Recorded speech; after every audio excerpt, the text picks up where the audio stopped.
So I'd like to welcome everybody back to the second panel. We're going to go ahead and keep going this morning. Be sure to grab a cup of coffee if you haven't already and take your seats.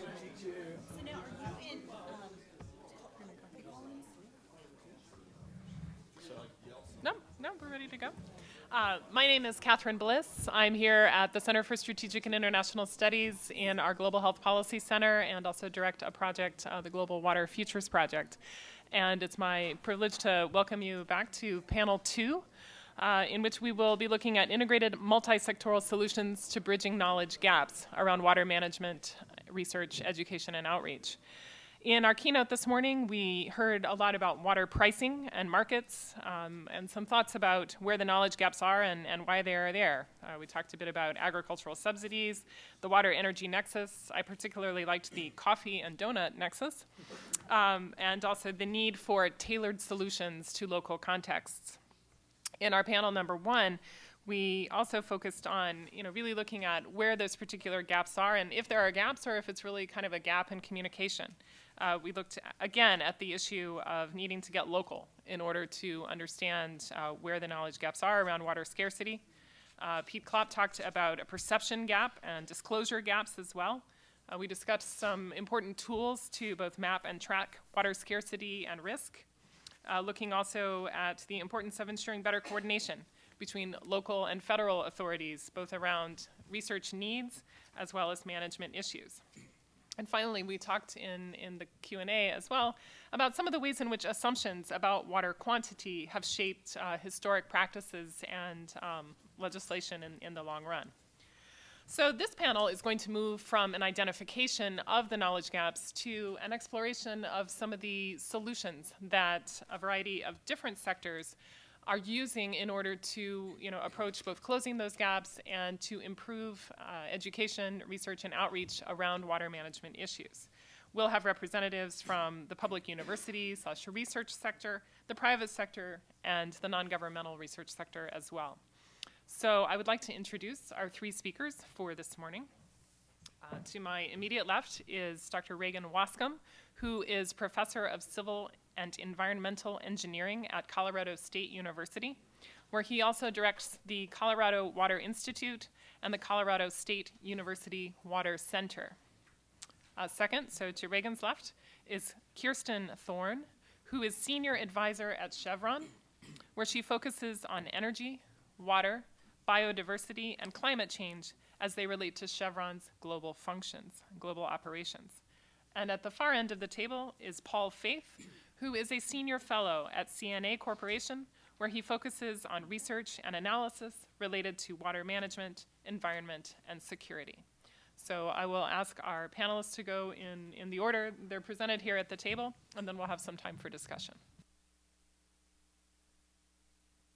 All right, well, thank you, Catherine, and good morning to all of you.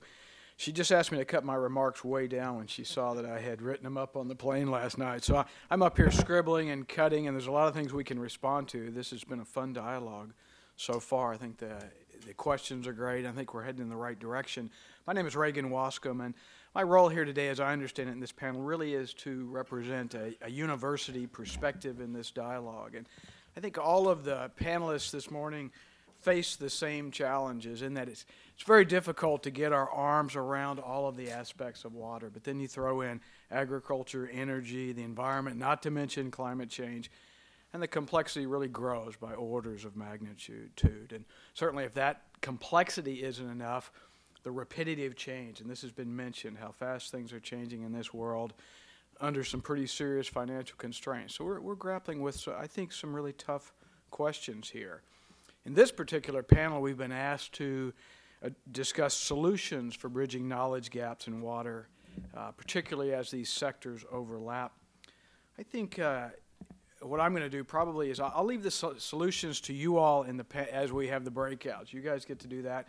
I'll talk about some of the approaches that we have used in higher education to try to bring some of these things together, hopefully to seed the discussions that we're going to have as we break out. So. Disclaimer, my perspective really is colored by the fact that all of my degrees and all of my work has been in the land-grant university, and that's the People's University that Lincoln set up in 1862, where we really are about practical problem solving. And so, I've been working at the interface of agriculture and water for about 25 years, out trying to solve problems from a research and outreach perspective. And I would submit that I'm not sure how things look to you in D.C. I get a sense of that as I'm up here, but there really is a lot going on. There are many solutions being implemented. Things are not static. This world is changing very quickly. So regarding the university role, I think it's obvious to everybody here that our primary role is that of training the next generation of managers, scientists, lawyers, engineers. That's our job, but hopefully also to train these students to work at the intersection of food, water, work across these sectors, to think critically, to think broadly, and to be lifelong learners. And that's what it really takes to work across sectors. And I would submit to you that the problem of getting students to think across these sectors is just as difficult as getting agencies to do it. I mean, it's a vexing problem, but it's certainly one that we have to address. And the membership of the SWAC, if you look at that, makes it evidence that no one agency owns water, right? It crosses a lot of different agencies, a lot of subcommittees, and they have different missions and goals, but they pertain to water. And I think it's true to say the same is true of departments within academia. Water crosses a lot of departments. So in one sense, I think it's accurate to say that we integrate across these sectors of water, energy, food, environment all the time when we're working on the ground in agriculture or in natural resources management. We have to do it. After all, these are systems, right?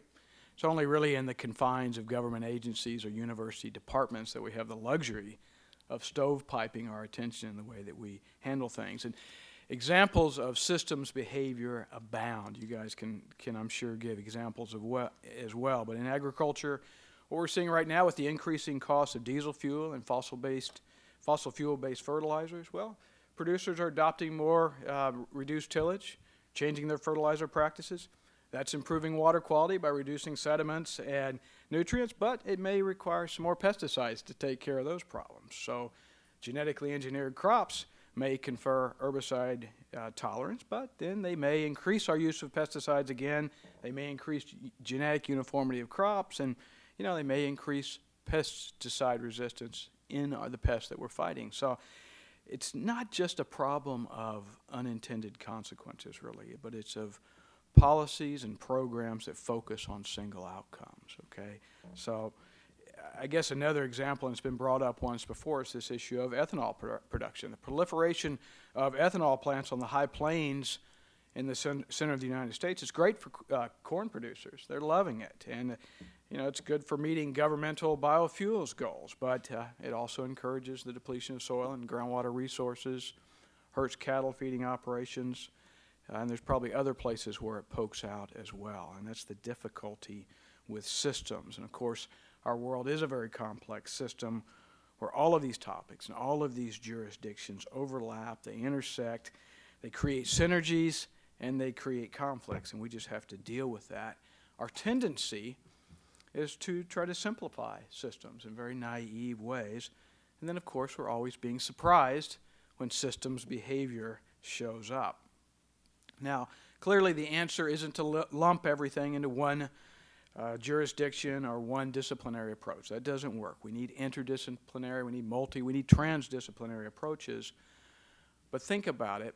The best interdisciplinary teams that you've ever been on, if you've ever been on one of those that was good, what you find is a lot of really good disciplinarians, right? People who really know their subject matter, but they can reach across and they can integrate and they can work across disciplines. And so this need for well-trained disciplinarians and specialists is probably the best argument for continuing the way that we're currently approaching higher education. I think, and Ed mentioned this, colleges and universities are keenly aware of the need to educate across disciplines and sectors. The question is, how do we do it? And this morning I'm going to offer a couple of examples of approaches we're using at Colorado State, hopefully to seed today's dialogue.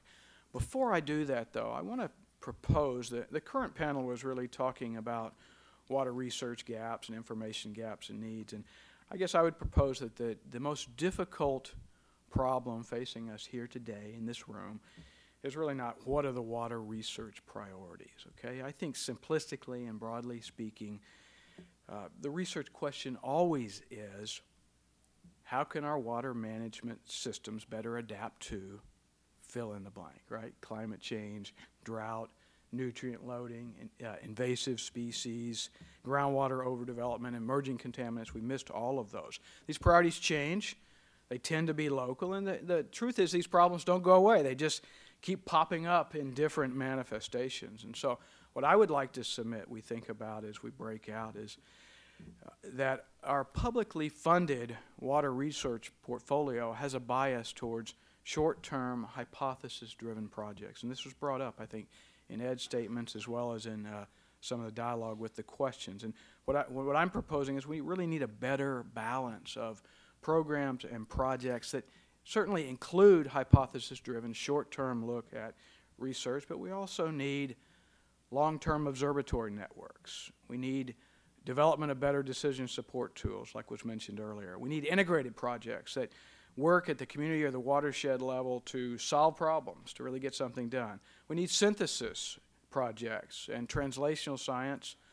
I would say in some cases we need just pure outreach, and this was talked about, projects that drive the knowledge that we have out into adaptation. And then last, also mentioned we need some good old public education projects. And so to me, the actual topic, it'll change, our priorities will move and shift, but the way that we approach these topics, I think, is something that we need to think about. And so a couple of examples that I want to give with respect to research and discovery. One approach that we've implemented at Colorado State University is what we're calling superclusters. And for example, right now at CSU, we have a clean energy supercluster that emerged from a university-wide competition. The criteria was it had to engage faculty and disciplines from all across the campus in order to foster innovation and discovery. So our clean energy supercluster brought together engineers and chemists and biologists and policy people. And in just the first couple of years, it spun out. An algae-based biofuel startup, thin film photovoltaic startup, a new commercial battery manufacturer. And so this idea of getting out of the silos, bringing folks together really has been a spur for creativity. We're also doing that with public-private partnerships in the city. And Catherine just gave me the get off the stage notice, and I'm only about a third of the way through what I wanted to tell you guys. So I'm not going to get to give you all of my examples. We're also looking, of course, of how we integrate education across those disciplines. And as I mentioned earlier, departments and colleges, they have their place and role, and part of the way that we're trying to address this issue of bringing the disciplines together is through schools. And Peter mentioned he's from the School of Natural Resources or Environment. I forget which one it is, the Nichols School. But the idea is you bring departments together under schools, and through seminars and integrated classes and joint projects, you start to get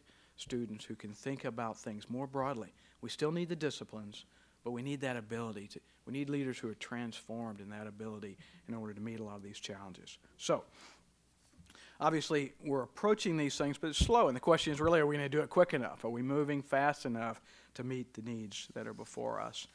Skipping through a lot of other really important things I wanted to say, Catherine, what I think I'll do is jump right to the end of my remarks and my last page of notes here. And what I would say about water resources, I had the pleasure of working in water resources management in the West. And if you work in the water in the West, really what you're working in is this arena of conflict. And some of the conflict is about facts and the science, some of it.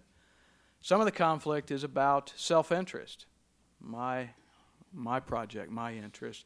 I think the rest is really about competing values. And so in the West, we're really no longer working to develop the water resource.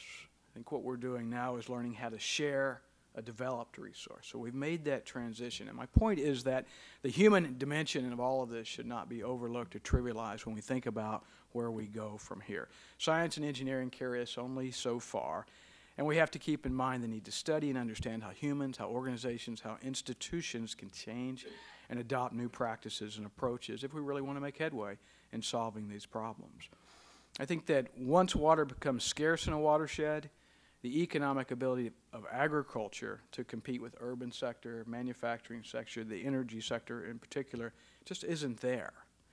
And you know, eventually this becomes a socioeconomic issue for us that we're going to have to think about. So before I yield the floor to the other panelists, I want to make one more point, and that is some of you here in the room represent federal agencies that fund water research, education, and outreach. And what I would submit to you all is the way that you write your requests for proposals or applications, the way that you select your projects for funding, and by the accountability for results that you require of your project teams, this is the way we're going to make a change on the ground. Research, application, and impact as an afterthought really doesn't work very well. But if you all require it, if you require accountability, you might get it. If you don't, well, maybe you get lucky, but I doubt it. And I would assure you all that while university faculty may not like that, they may not like being driven for impacts and accountability and logic models, we'll respond to what's required by our funders.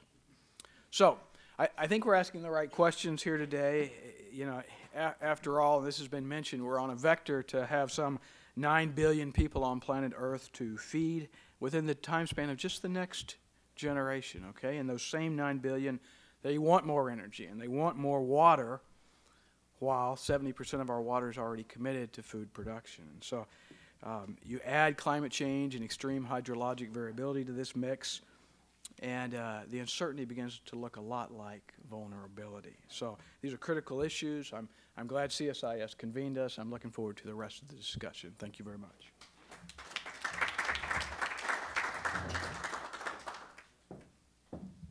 So an overview of the ways in which some universities are beginning to try to integrate the education of the next generation of managers at the intersection of water management and agriculture. And now we'll hear from Kirsten Thorne about how Chevron is approaching this in its own operations globally. So thank you very much. I appreciate the opportunity to talk a little bit about what Chevron's doing, and globally, sort of Chevron's thinking about water management. So as you know, we're a multinational company. We operate in over 100 countries, but we also have sort of a unique operating footprint in California, which is where we were founded. And David brought up a number of issues related to California water. It's something that the company has been, you know, whether we like it or not, really forced to manage at the front end. We have 2 refineries in California, one in Richmond up in the Bay Area and one in El Segundo. And as was alluded to earlier with electric power, refineries also consume a tremendous amount of water for processing and cooling. And so when Chevron looks at, you know, how it's going to continue to produce energy, it has to look at the synergy between the water and energy interface. And so over the years, what we have done is we've established what we think are pretty successful public-private partnerships. We think this is a real value that the private sector can bring to some of the solutions necessary to move this debate forward. So in Richmond, the refinery has partnered up with the municipal water district and is looking at building an actual municipal treatment facility on site. What that's going to enable the refinery to do in the next year or so is basically use all reclaimed municipal wastewater to run its refining processes. So we will not have to use, you know, any municipal, any fresh water in our processes in Richmond, which is pretty exceptional. I think we're actually the first industrial base that is using 100% reclaimed water in California. Our El Segundo refinery is, I think, somewhere between 60 to 70% reclaimed water, and is also working with the municipal water district on increasing the capacity. So these unique opportunities are something that politically, you know, Chevron had to step up and take note of because of the operating environment of California. And now we're trying to take these best practices and move them to places like the Middle East, right, where politically, water is not something that's necessarily talked about for a variety of reasons, at least on the energy production side, right? They build big desal plants and they sort of call it a day, but we really know that that's not necessarily going to be sustainable for long-term production of energy in the Middle East.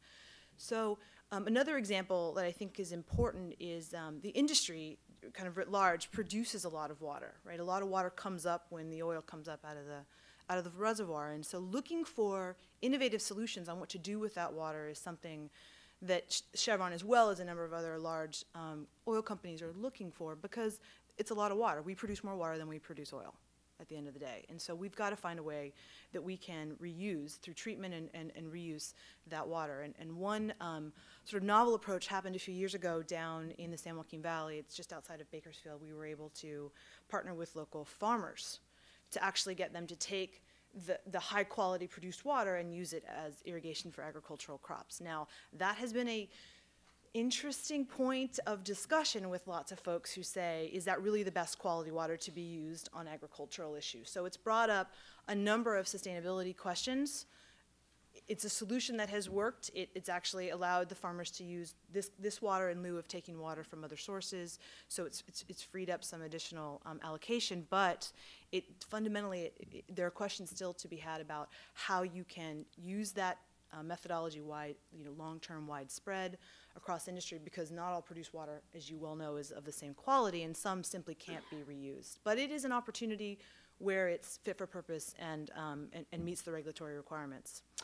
So one thing that the oil industry in general has gotten very, very good at is integrated risk management. We operate in some very complex operating environments. They're challenging on a number of social, environmental, and sort of just physical levels. And so it's really important that these robust risk management tools that integrate the water and energy intersection, as well as land use planning, that they get stronger, that they incorporate the tools that Piet talked about, things that WRI is doing, things that GEMI is doing, things that the World Business Council for Sustainable Development are developing. These are tools that allow you to look multidimensional. You look at the local level in terms of water risk management. You can look at the regional level. And then, World Business Council allows you to look at a much higher level to say, to be able to evaluate, okay, if I look at this, series of water risk, energy risk, land use, ecosystem risk kinds of questions, I can make a better educated analysis of where my footprint is going to impact, and then what I can do to potentially mitigate those impacts. And I think that's something that not just oil and gas, but industry writ large, the beverage companies are also very, very good at this. It's something that there's a lot to deploy this kind of risk management system, but it needs to be done. It needs to be integrated. It needs to start to consider the value of ecosystem services in a much more robust way. We've heard that from the earlier panel. We still don't have a very reliable way to value those ecosystem services, and I think until we do that, number one, it's going to be very difficult to value water. And if you can't value water, we obviously have seen the consequences of that. So the tools that are out there and the organizations that are working on this integrated ecosystem services valuation, I think we've got to continue to help fund and promote, because I think that's a key element in any comprehensive risk management system. So another area I think the private sector can add some unique value is technology. Not necessarily Chevron, although we obviously drill and lay pipe pretty darn well, but there are a lot of companies in the private sector that do this for a living. ITT is one.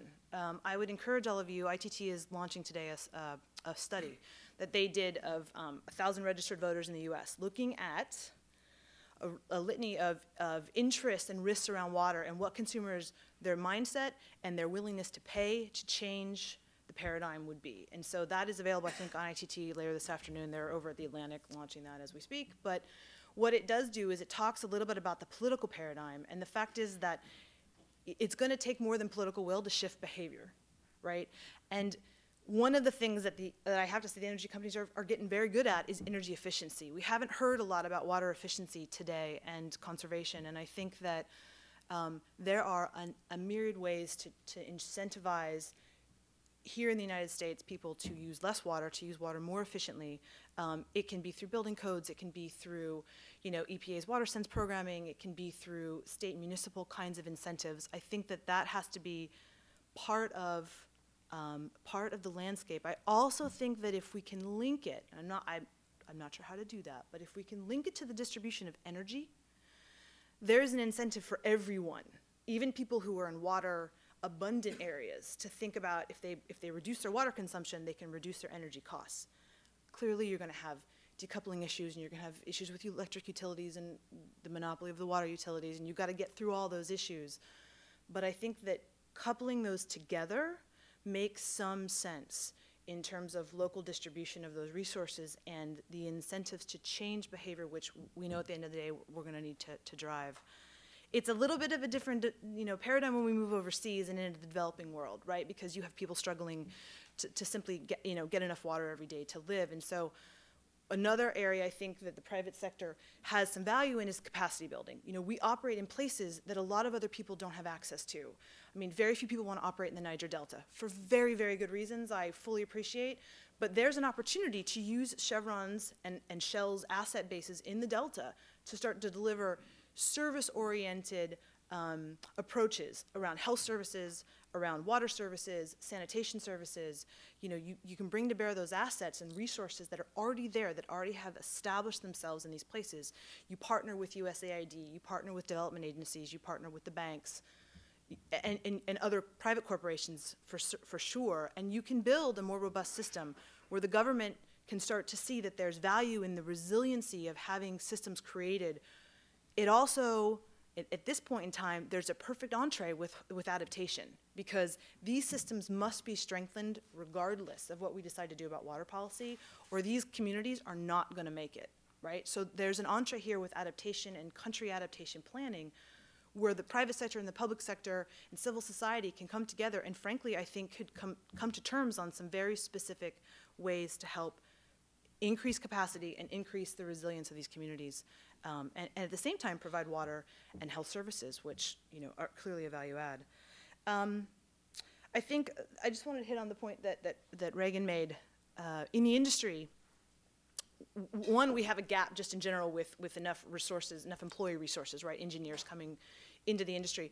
But I think what's really important is I think there's still a fundamental gap at universities where engineers are trained as engineers, and they go through their academic programming in a very, very robust but very streamlined way. And I think, whether at Colorado State or Duke has a new center that they're launching through the Fuqua School of Business to look at how to prepare the future, the energy systems workforce of tomorrow to be able to appreciate and to better take into context the kinds of risks that we're going to face in order to build out the energy system that you're going to need in 20, 30, 40, 50 years. We all know that we're not going to be dependent on fossil fuels for the rest of our lives. We know we're going to make that shift into low carbon energy. And it's going to come over time, and it's going to be developed, in a responsible manner, you hope. But we also have a track record of developing policies around corn ethanol that don't really serve, at least on their face, the purposes of carbon reduction and or appropriate resource management. And so we've got to get a way for the next generation to appreciate the intricacies and the complexities of these systems so that they're better equipped to make sound policy determinations. That doesn't necessarily answer the political question, which I know has some issues. And then the final question I would like to just leave you with, we have the Energy Agency here in the United States that is kind of the repository for energy-based data and work that they collect. We don't have something kind of on that same magnitude for water. Recognizing the USGS does a very good job for what its mandate is, but thinking about something that could potentially bridge the various agencies and provide a house and an information opportunity, a knowledge management system basically for water data around what David was alluding to this morning, understanding tap water quality, understanding distribution of various water rights and appropriation of water rights, understanding aquifers and how they recharge and what levels and what time frames. That may be something that could help. It would be apolitical, you'd hope, and it would provide a nice baseline for us to be able to tap into all over the country as we try to do better water resource planning. So thank you. Kirsten, thank you very much. So we've heard a bit about the private sector's expertise in the area of water extraction and issues, technical innovation, distribution mechanisms, and a view from the private sector of the role that universities can play in training the next generation, both of engineers and also policymakers. We will now turn to Paul Faith of CNA for a perspective from his organization. Right. Thank you, Catherine. What I would like to do is briefly, as briefly as I can, cover three topics where I think cross-sectoral interdisciplinary approaches on the part of the government in particular, but others as well, would actually would tie in very well with water issues and would help us to solve some significant problems. The first I'd like to cover is water quality, then energy and water, and finally water and conflict overseas.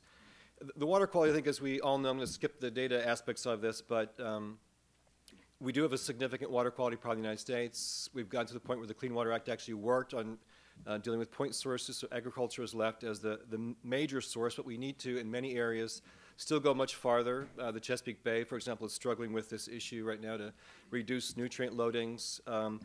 And one of the things the way that we handle this is with the point source control and then non-point source subsidies.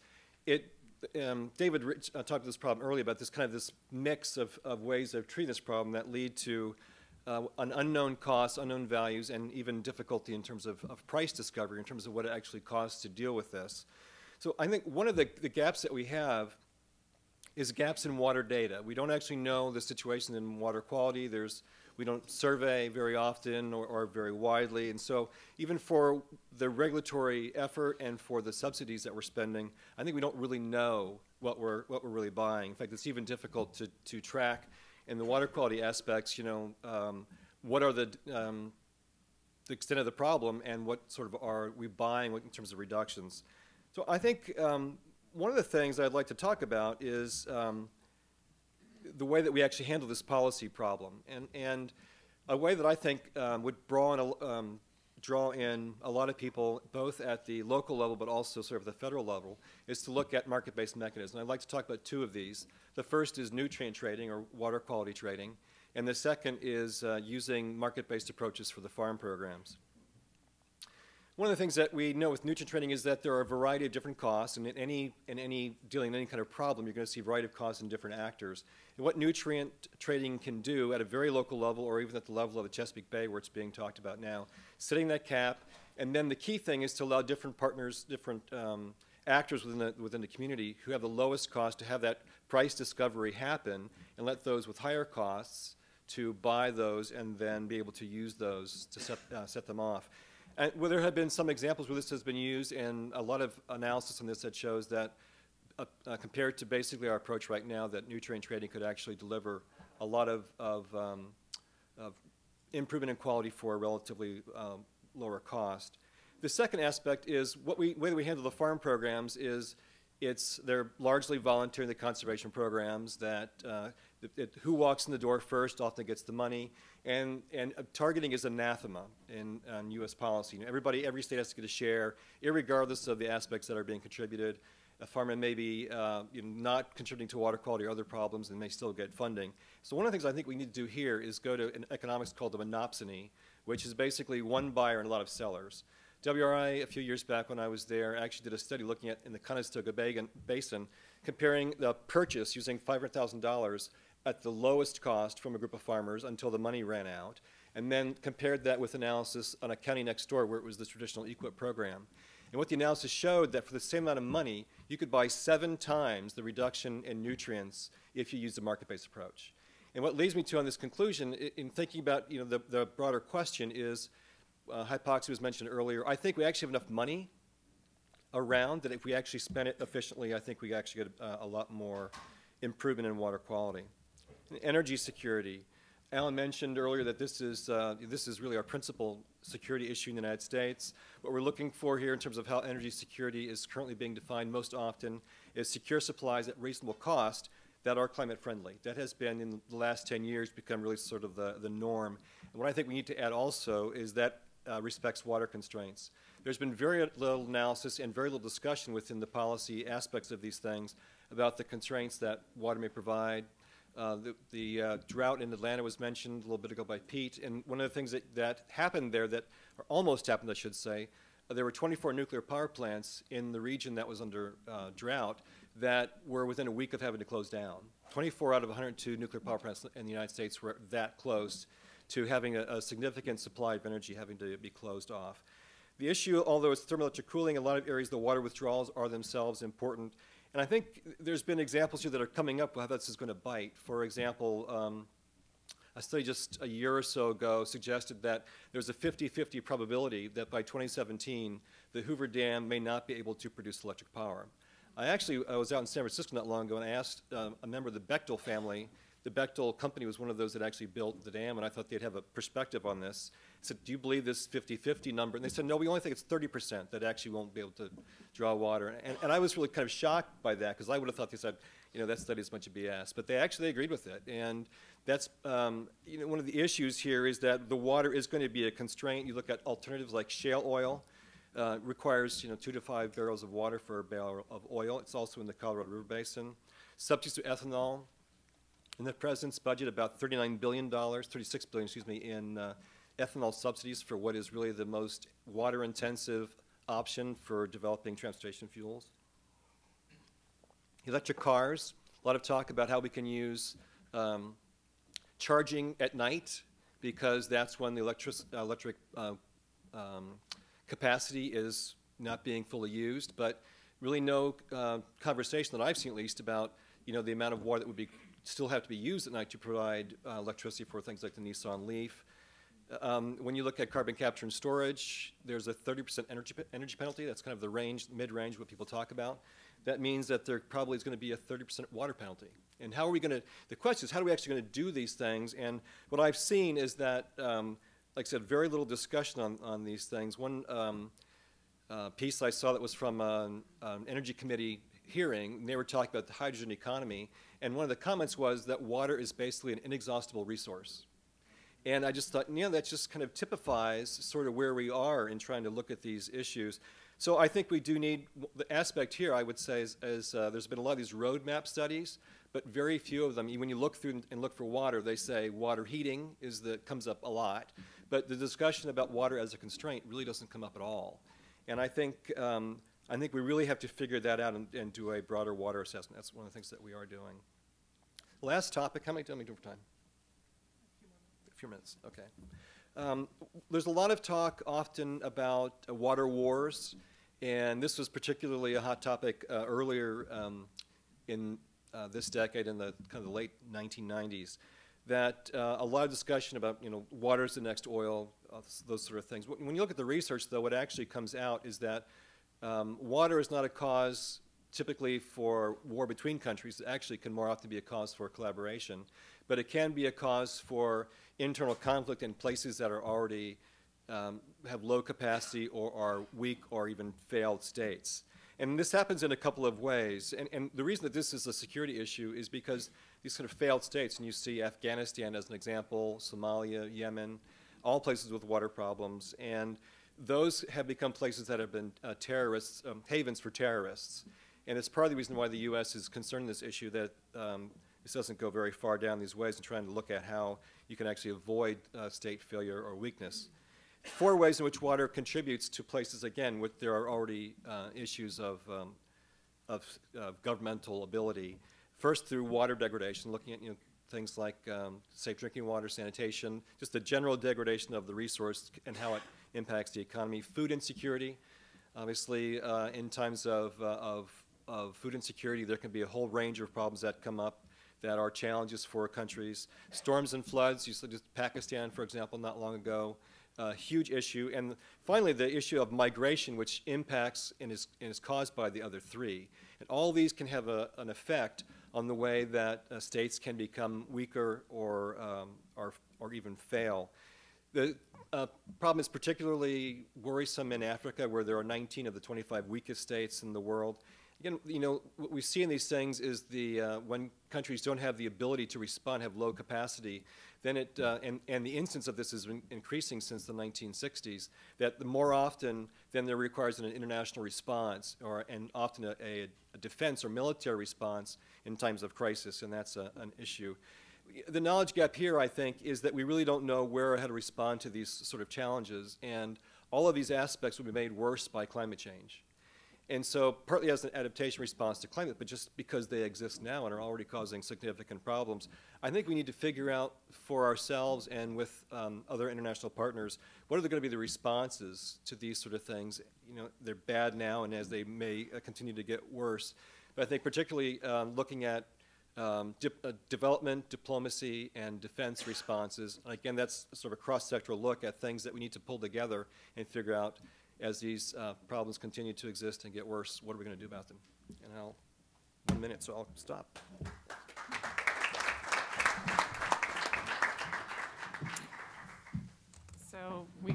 had a review of university contributions and efforts to promote integration across the variety of different sectors, a discussion about the ways in which Chevron and other private sector companies are thinking about ways to use their own expertise to work with partners in the United States and in countries where they have operations to better address the linkages across water, agriculture, energy, and the environment, and a discussion about the ways, particular focus on, the issues of water and energy challenges and water insecurity, and the ways in which, again, some of these efforts around broader private public sector discussions on development, diplomacy, and some of the security issues can promote both dialogue and efforts to identify promising solutions in the long term. We have time for some questions and commentary from the audience. Let me ask you to wait for a microphone if one is available. Okay. And just please state your name and affiliation, and we look forward to your comments. So I think there was one question over here, please. Thank you. Craig Zamuda from the U.S. Department of Energy. That will kind of give away my bias in terms of where my question will be going. The fact that we have a Nobel laureate, Secretary Chu, kind of in charge of our department, will give you some sense of the promise that we hold out for technology in terms of addressing problems like energy, water. So with regards to technology, let me go back to Mr. Watson, Dr. Waskom. Your comment, I think, was science and engineering can only take us so far. Found that kind of intriguing. Kirsten, you came back and kind of talked about how technology is taking us further than where we are today. So the question I would pose is, what role does technology hold out for a possible solution to this water issue? And why are some people basically not addressing that issue this morning, and others, thankfully, from Chevron here, glad to see some focus on technology. But for those folks that think there is a promise for technology, how far can technology take us in terms of addressing the problem? Great question. Thank you very much. So I think one way to look at this is there is not a water shortage on the planet. There's an energy shortage, right? We're awash in water here. It's just got salt in it. And so how far can desal technology take us, for example? One of the things that's happening in the West is most of the water projects that are being built now tend to be off-channel reservoirs, and they're doing this for environmental reasons. And so how do you get the water where you want it? You pump it. And so the energy footprint of water is really increasing as well. If we can move, so the main problem with water is distribution and quality. So if we solve the energy problems, we can solve the world's water problems. Regarding technology for desal and other ways to clean up water, I think there's a tremendous amount going on there. And I think technology is going to take us a long ways. I really do. The work in smart membranes and other type of systems to clean water up is progressing, I think, relatively fast. But it's still an energy problem in terms of the cost of that water. And then the other part of it is the disposal. So just like the produced water that was spoken of, the wastewater stream that comes off of that, the brine, you've got to do something with it. And so again, we need technologies for that. I think we're doing a better job at learning how to create brine than we are of learning how to deal with brine. So, right now the tendency is to re-inject it in Class 2 wells, right? And we want to go to zero liquid discharge type of approaches. There's some work to be done there. I actually think technology holds part of the solution. I mentioned the idea of genetically modified crops. There's tremendous work going on in Monsanto and Syngenta and other places, really on a race to develop crops with higher water use efficiencies. And I'm less optimistic about that being a solution, because we know that plants require a lot of water. 99% of the water that goes into a plant blows off into the atmosphere and goes back into the hydrologic cycle. Because of the way plants capture carbon, they also release water. And so, I know USDA is working on this vigorously, Mike, and we're looking forward to what you all and what Syngenta and Monsanto come out of on that. But I think fundamentally food production is a really interesting question that Peter brought up, because it takes a lot of water to grow food. And how we break that linkage, I think it's going to be, whoever does that, they get the next Nobel Prize.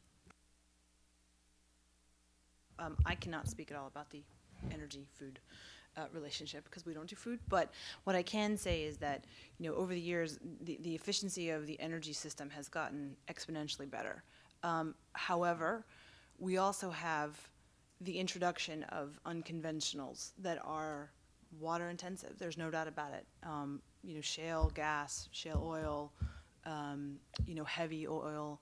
There's a lot of water that's needed to produce these fuels, and so, even though we can do it almost approximately close to producing a barrel of light sweet crude, it's still a barrel of water per barrel of oil.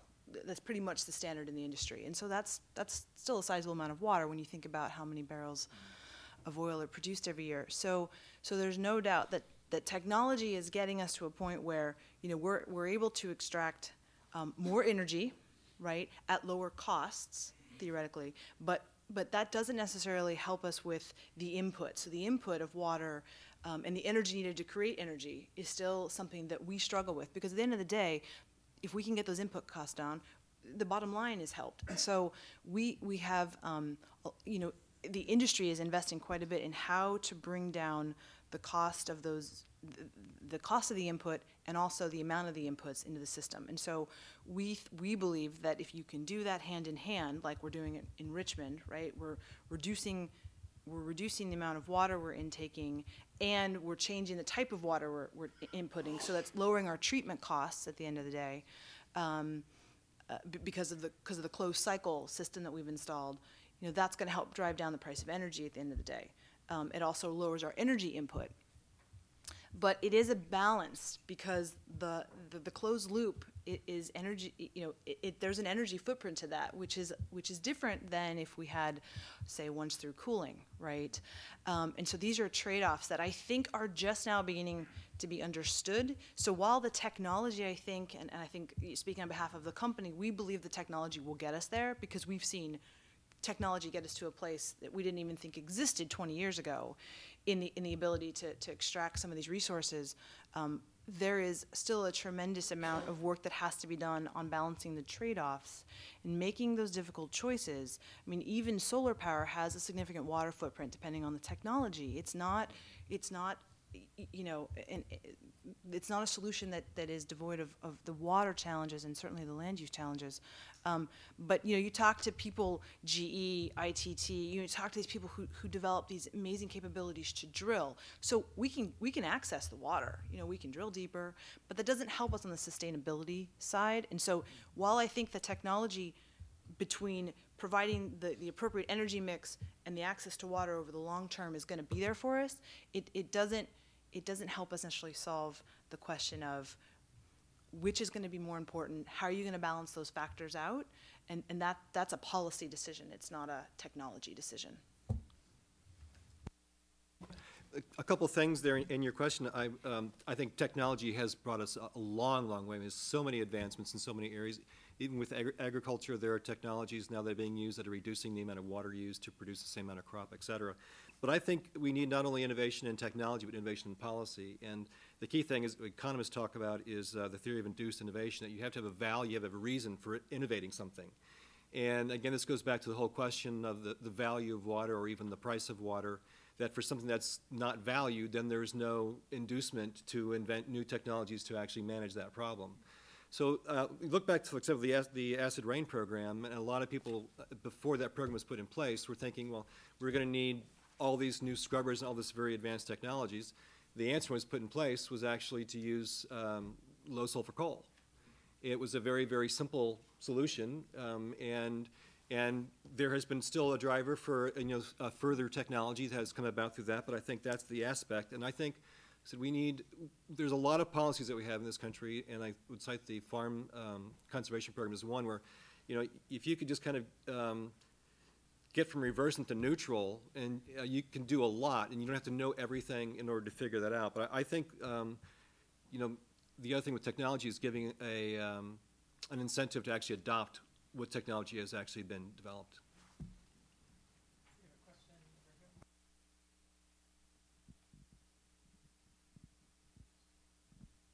Hi, I'm David.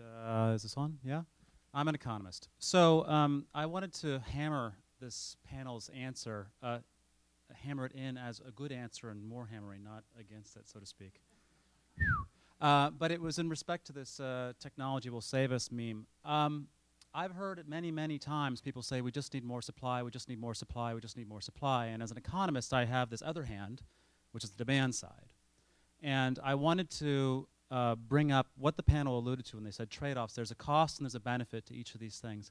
And what we want to look at in terms of a water shortage is how much does it cost us to bring another unit of water on the supply side, which is desalination, for example, which is quoted around $1 a cubic meter, for example. And how much does it cost us to reduce demand by a cubic meter? And it turns out that it might be more like 3 cents. One of my favorite examples is in Gaza, which is a very controversial place, and they talk about water shortages, and they talk about a desal plant there. But most people don't know that 70% of the water in Gaza is used for agriculture, right? It's not used for drinking water. Someone earlier said, if we don't have water, we die. Well, that's true, but the amount of drinking water out there is a tiny, tiny, tiny amount of all of our water use. So I won't go further than that. And I wanted to actually talk about 2 things that Paul said that were very interesting. One is he said that the SO2 auctions was one of the good ways of solving the, at the lowest cost, the problem with SO2 pollution. And I don't know if you saw the recent news of the analysis, but the SO2 auctions died when the regulators changed the rules and the market collapsed. Right? So when we talk about policy solutions being very important, they are the only thing sometimes. Without a policy in place, there was no SO2 auction, and when the policy changed, it collapsed. So this is something to pay attention to, and I think the panel was very right to emphasize policies are a good tool to now start to think about compared to technology, which we've known about since the Roman and the Greek times as far as water is concerned. So that was essentially my little bit of hammering. So, do I get to respond? You do. Thanks. So, David, the Colorado Water Institute just did a study in Colorado where Doug Kinney, who you may know, looked at the cost of new water supply in Colorado, today's market, and we looked at what does it cost to build a new, per acre foot, new on-channel reservoir, to move that water from agriculture to city and then to implement water conservation. The surprising thing about it was you would expect the cost of new development to be high, on the order of $15,000 to $20,000 per acre foot of new developed water. Compare that to the cost of conserved water in Denver or Aurora or something, and that's about $5,000 an acre foot is what he came up for by the time you implement the programs and do the education, et cetera. But the cost of transferring water from ag to city, and maybe this doesn't surprise you, but it did me, is more on the order of $12,000 to $14,000. And the reason is that right now, the way we're set up, the transaction costs are very, very high to move that water. So I thought that was interesting. And it goes to your point about changing the demand function. We have time for one more question, if there is. Okay. Yes, sir. Yeah. Hi, my name is Sundar Rangachari from Monsanto. So far, I've not heard any discussion about salinity and the encroachment of the deltas with more salt coming in, and how that's going to impact, and maybe what role technology can play there. Tell you what someone else said about it. I just saw a presentation on this actually last week, and my sense of the whole thing was that it's just a huge problem that solving. One of the things that was the most shocking facts that I heard about was that the delta itself has subsided because the water's been taken away, so the organic material has oxidized, and the lowest point in the delta is now 15 feet below sea level. So if the levees, if something were to happen to the levees, they would all be flooded with seawater. So it's such a bad situation, and there doesn't seem to be a very good answer for all this. But the person concurred with what David said earlier, that we've spent all this money, hundreds of millions on research. Why don't we just get started in doing some things?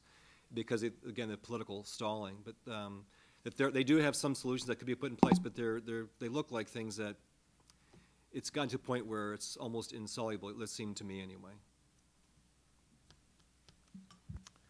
All right, well, we've had a very interesting discussion of multiple sector approaches and efforts to coordinate on policy, technology, education and outreach around water management and its links to agriculture, energy, and the environment. I want to bring this panel to a close. Let me ask you to join me in thanking our panelists. And I want to turn to Jim, and I'm going to say your name wrong, and I'm sorry. Doborowski. Well, that was close. Please forgive me for that, for some instructions regarding our working lunch. So. Thank you very much. My name's Jim Dobrovolsky. I'm from the National Institute of Food and Agriculture with USDA, and I'm standing right here next to your luscious lunch in anticipation of what's coming next. We're going to be, this